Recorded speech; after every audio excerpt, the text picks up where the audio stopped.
beautiful day. Very beautiful day. Out here in Seattle. And as you can see, this is a Q60 Red Sport.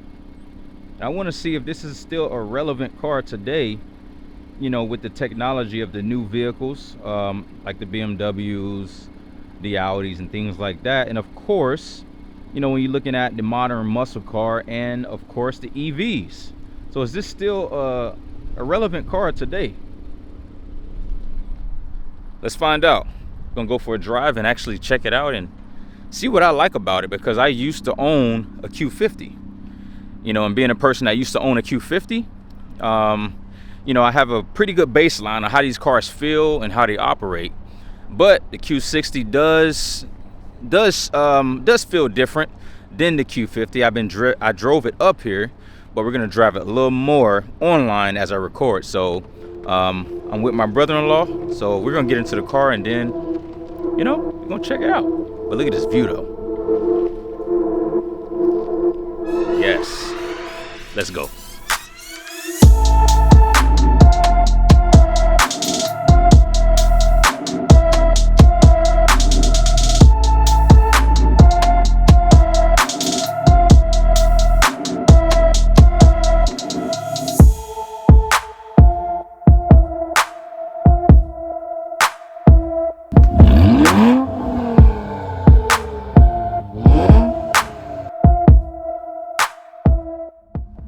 So this Q60, it actually has a sport exhaust on it.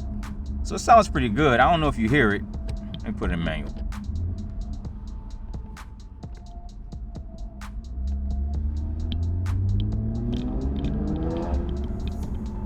Sound pretty good. Completely stock exhaust except for the sport axle back that you can get from Infiniti. And it sounds pretty dang good. Yeah. Now, you can notice like the wheelbase when driving this car around, like it feels like a shorter car than the Q50, which is nice. You know, it makes it feel less floaty, you know, and like if you were to set this thing up with like good suspension, I could see somebody autocrossing this thing and doing really, really well with something like this. Just how it feels. And this one in particular is the Red Sport. So it has everything that Infiniti offers for the Q60 as far as performance.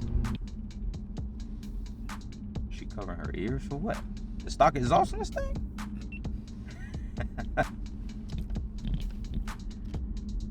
Nah, so this is my point of view of the Q60 right now in 2023. I still think it's one of the best bargain, like sports sedan or sports coupes that has a rear seat and all-wheel drive. I still think it's the best bargain that you can buy today, and there are a lot of reasons it's for that. It has a twin turbo V6. It's a modern twin turbo V6, so it's not some old technology. Like the transmission is still technically modern because it is not an old slush box. And to top it all off, like you're gonna modify it. So if you was to buy like a BMW 3 Series that some kind of, not 3 Series, 4 Series, a BMW 4 Series that's very comparable to the Q60, then you're probably spending more money right off the bat. And then modifying it would probably be very close in price to reach the same performance numbers. The seating position in a Q60, I can say, is better than a Q50. It feels more sporty just to sit in the seats. The seats feel better too. Like they're different seats than what's in the Q50 Sport or Red Sport or whatever. Like these feel more sporty, and you know, it makes you feel more confident, you know, in a more sporty, better seat to sit in. And oh yeah. And I'm a fan of analog gauges. Like the Q60 still uses the old school analog gauges for your tachometer and your speedometer. However, I prefer that. Like only certain digital dashes are really superior. And yeah, I don't think Nissan has a digital dash that's superior than the analog gauges, to be honest with you. So we're doing all right. All right, we got a little bit of open road here. Let's see what this sport exhaust stock Q60 got going on? Well, it downshifts just like a Q50, I'll tell you that. Wow. Oh, wow. That thing gets up. It actually moves really well. Oh my gosh. Oh my. Yo, why does this thing drive different? You know?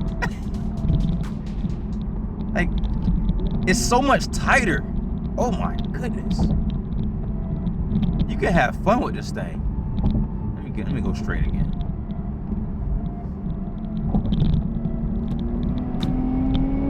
Wow. Wow. See, I shouldn't have drove this car. Now I miss my Q50, bro. Stock red sport, yeah. And you know, I think because the red sports have like that final drive, it gives you that torquier sensation. Right lane? Oh, it splits. Will I make it? I'll make it. Come on.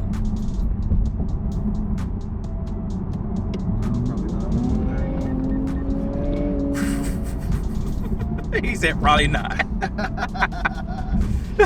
He wasn't playing with This is a smaller car, so I knew it had. I got onto the seat. Oh wow, this thing turns really good compared to like a 50. The 50 is floaty.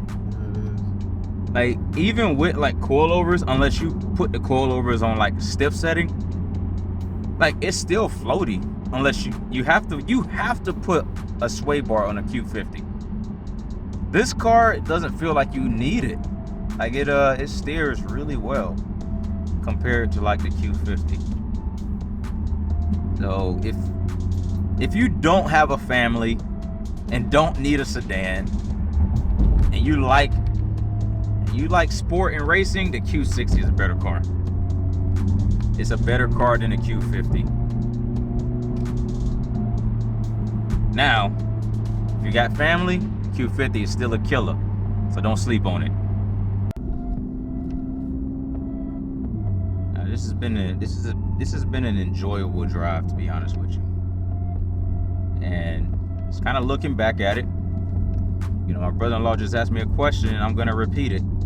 If I was to go back in time, and I had the choice between a Q50 or a Q60, and my priorities were almost non-existent. It was just me, and I had to choose one of the two cars. I would choose a Q60 because of how it drives. I still prefer the way the Q50 looks, to be honest, but because of how the Q60 drives, I would choose a Q60. Now, you know, we're wrapping up, we're getting back to the house, but this video is solely just to share like my experience in a Q60 and you know, what are the differences, how it feels, like what is the experience driving one of these versus like a Q50. And to be honest with you, it drives different and it drives better. So I'm gonna end with that. And if you like the video, make sure you like it and always consider subscribing to my channel. And everybody have a good day, good night, and God bless.